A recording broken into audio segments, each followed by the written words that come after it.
empty. The only thing I can see is my own silhouette. I'm getting stronger, step by step. The clock is ticking, but there's no time for regrets. I've been flying from town to town, from London to Taiwan. I've been all around the globe, trying to protect your soul. We are heroes tonight. We will fly above the sky. We are heroes tonight. Yeah. We are heroes tonight. We will fly above the sky. We are heroes tonight.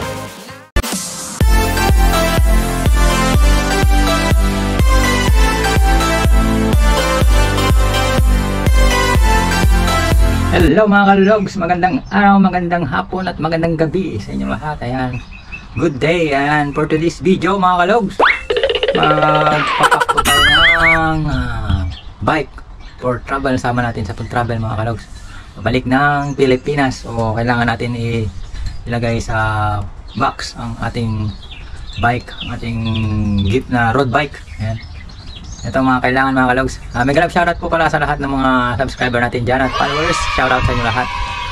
Ito mga kalogs, prepare natin ang ating mga gagamitin. Yan, mga gagamitin natin mga kalogs. Pental pen, gunting, pangkalas ng sa manibela. Kailangan kasi tatanggalin yung iba, kakalas-kalasin siya. And cable tie. And siyempre, most especially, packaging tape.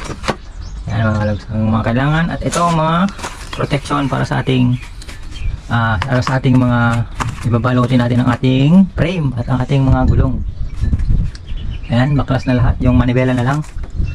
Ayan, tanggal na lahat mga kalogs. At syempre, most especially yung pinaka-importante sa lahat, ang ating bike box.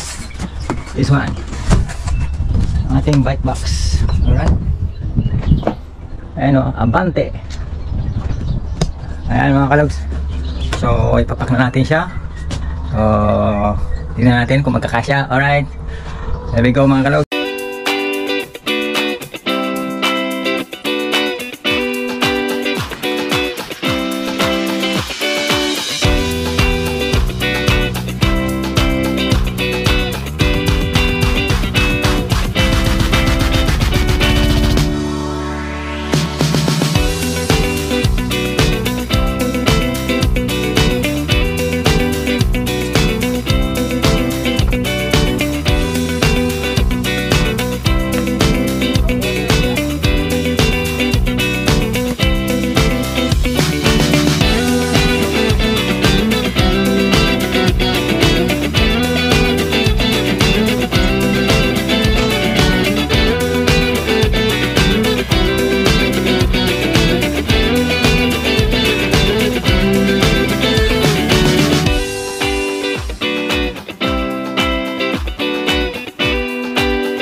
At ayan na po mga kalogs, natapos natin siyang balutin, safety na siya. Ngayon ipapasok natin siya sa box. Sana magkasya o diba? Ayan o. Tiyaga lang talaga mga kalogs magbalot sa sa mga sambait na to. Kasi siyempre pag buhat-buhatin to magasgasan. O yun, nahirapan pa mag-shoot o. O yan, na-shoot na siya o. Kasya kaya ito mga kalogs o. Kailangan dito konting lang ba, tiis lang para na tsaga-tsaga lang para mapagkasya natin ang bike natin sa box. Ayan, kasya na. Alright. Asan natin mga kalogs o. Ayan o, siksik dito, siksik doon. Ayan, para magkasya lahat. Kasi kalas-kalas na yan mga kalogs. Medyo maluwag pa nga yan eh. Nilagyan ko lang ng mga pasak na karton para hindi siya kakalog-kalog pag pinuhat. Kailangan siya merong nakasiksik na box para eksaktong-eksakto yung sa pagkakalagay ng bike. Suporta na rin mga kalog sa rim ng ng road bike. Yeah. Alright. Almost finished na, oh. Ayos. Diba? Ayan, mga kalogs, at natapos na rin. Alright? Nakapasok na siya sa box, silyado na. Alright, hanggang dito na lang mga kalogs. Sa mga hindi pa po nag-subscribe, mag-subscribe na kayo kay Log TV. Maluag pa. Bye-bye!